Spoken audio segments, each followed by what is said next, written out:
Hey there, welcome back to High Infidelity, the best channel for cheating stories. Like and subscribe to channel for more spicy stories. Now, let's get into today's story video. My 29 male. Wife says she 29 female, wants a divorce. We've been together for over 8 years. We've been dating for 4 years and were married in October. She claims she is unhappy and does not want to have children. She doesn't want a family, despite what she's been telling me for years. She wasn't into it when we first began dating, but as we got older, she would frequently remark about how thrilled she was to establish a family with me. She claims that my family, particularly my father, has never really cared for her. She isn't entirely incorrect in this. My father is a little old school and the fact that she wears sleeves has irritated him for a long time. But we've been together for so long that time has a way of changing these things. They get along well today and have never had any major disagreements. His attitude shifted when we chose to marry, and it became evident that we would be together for the long term. She claims she has pushed me to alter who I am in order for me to be with her. It's difficult for me to put into words precisely what she means. We've both evolved so much in the last decade, and 22-29 is a whole different existence. Of course, we both changed. It's what I call maturing. I can only think of little details, and she is quite controlling in the kitchen, so I don't cook as much as I used to. She only does it because she's a tidy freak, and I evidently don't satisfy her standards, haha. Similarly, I was born in the country and was often barefoot in and out of the home all the time, but she likes everything in the house to be just so. I guess you could say I have a bit of a hippie soul and she doesn't. I used to dislike that, but now I enjoy having our tidy house, and it's no difficulty for me to appreciate that for her since, even though we have different home standards, I can respect the work she puts in to keep things that way. She claims she has me whipped into shape, but that is not how I want to live. She claims that because of who she is, she dulls my radiance. It's really difficult to hear that. She is presently jobless. She quit her work during the epidemic in order to supplement her income. She has applied to a lot of various places now that that is finished, but she refuses to go back to her former work and rather to collect unemployment until she finds something she enjoys. That one is a little tricky for me. She has earned more than I have for months doing nothing, and although I understood and even supported it at first, the fact that she was unwilling to hustle and even work part-time while searching for jobs irritated me. Missouri is now open with limited limitations, and I have not missed a single day of work throughout this outbreak. I told her as much and also informed her what I expected of her as my wife. I expected her to work at least until we had children, and seeing her so unconcerned about it disappointed me. She has never contributed to a savings account. We have separate checking accounts as well as a joint savings account. She has nearly never added to it, and despite earning more than me and being off work for many months, she has not contributed to our savings. She has paid off a few $1,000 bill, which is fantastic, but given how much she makes, she has basically squandered the money. I just wasn't expecting it. I got home from work, had a shower, and she summoned me into my room, saying she wasn't pleased and that she wanted it to stop. She said that she was no longer physically longing for me, despite the fact that she loved me. Obviously, this one did a number on my self-esteem. I work out on a daily basis, and although I'm not the fittest I've ever been, I used to be overweight, and I've prioritized my health and bodily fitness over the past decade. I assume the gap was created by my playing too many video games.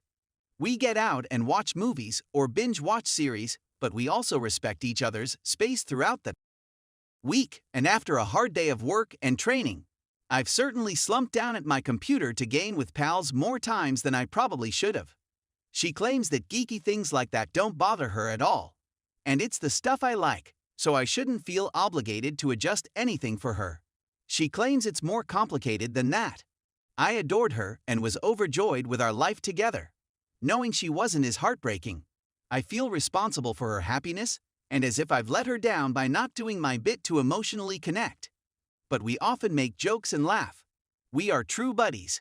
We were planned a vacation together soon and had an appointment with our bank this week to discuss first-time home buyer financing.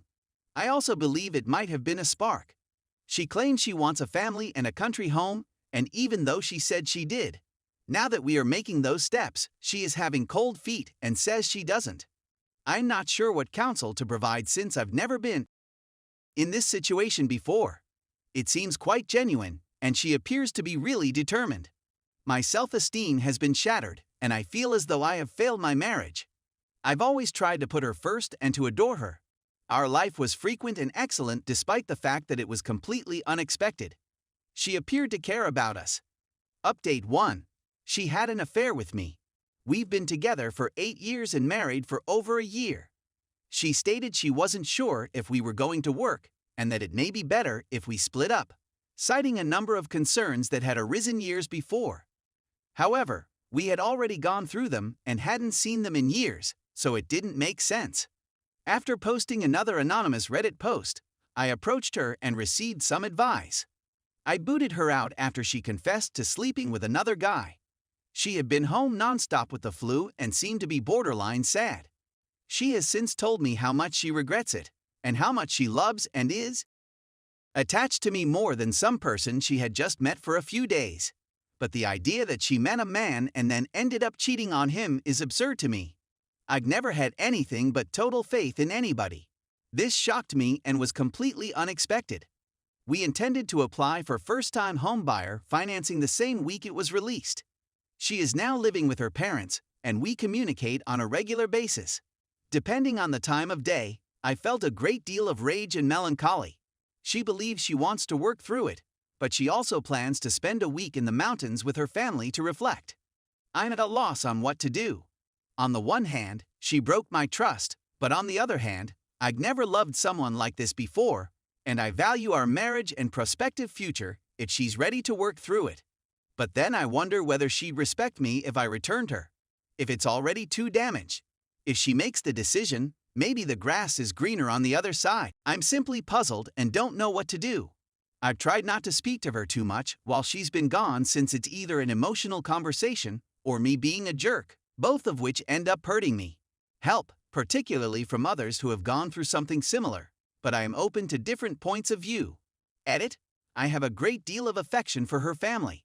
They are definitely all heading to Colorado, not her or the newcomer.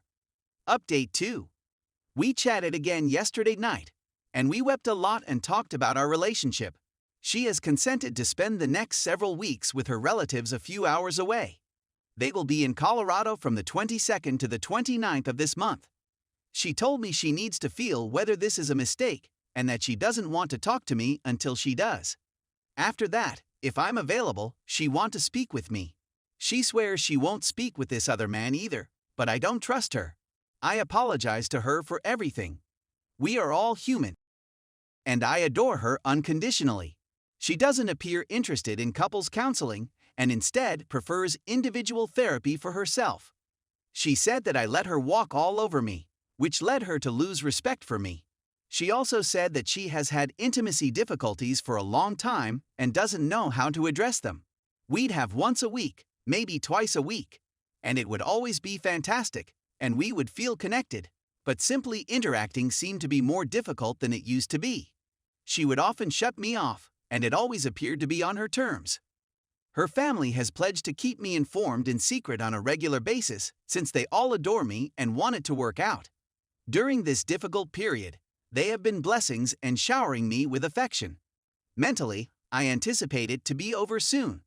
I'm going to spend the next few weeks getting back to the gym and concentrating on what I've been losing out on while she's been gone. It will be tough not to reach out, but I must. If this is the end, she agreed that we may dissolve the marriage and nothing bad would happen, not that I have anything she could take anyhow.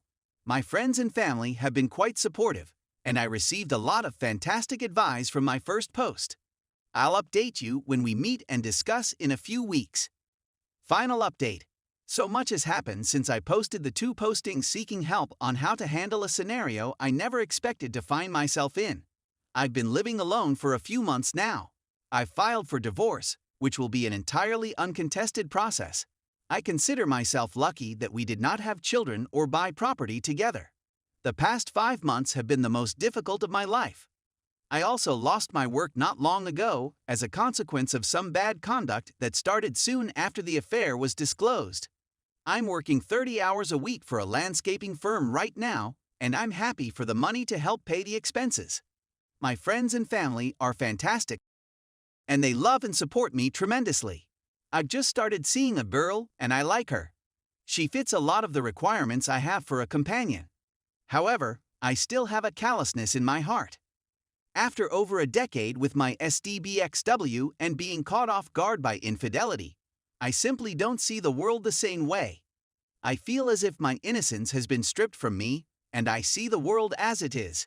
It improves, and I have many more pleasant days and moments than negative. But I still experience those horrible times and will most likely continue to do so for a long time. I'm having difficulty trusting and feeling deserving of love. I was sleeping around a little at first, and I got a lot of conflicting advice. Some of my pals think I'm crazy for sleeping around since I'm simply using females. But I talk frankly and honestly about where I am emotionally and what I am willing to commit to. Some friends and family advise me to have fun and not close myself off and become too jaded. It's difficult to develop a true connection when I can't help but imagine that over a long enough timeline, a possible partner would get bored and just cheat or leave. I truly want to get married, have children, and live the old-fashioned, loving family life that everyone talks about. I've had a few married or in a relationship females sneak into my DMs, and that really irritates me. Where are the females who want to love and be loved, who have morals and ethics, and who want to go beyond the surface levels of a relationship? It seems to be a characteristic that is missing in the individuals I encounter nowadays. There's not much more to say. I haven't made any huge decisions, such as moving away and depleting my 401k or anything else out of the ordinary. For the first time in my life, I'm loving living alone, plus I get to keep the puppy we adopted together, which means the world to me. I'm hoping to acquire a job with benefits again soon and to start working in the direction of purchasing some property and a house. I'd want to thank everyone who DM'd me, commented, or gave genuine counsel and comfort in any other manner. It's good to see the internet behave positively every now and then. Reddit is unquestionably a fantastic resource. My main focus right now, I suppose, is healing, self-esteem, and all that jazz. I simply wish my heart wasn't so cruel and my demeanor wasn't so dismal. I assume it's just going to get better from here. I really hope so, since we could all use a little compassion come 2021.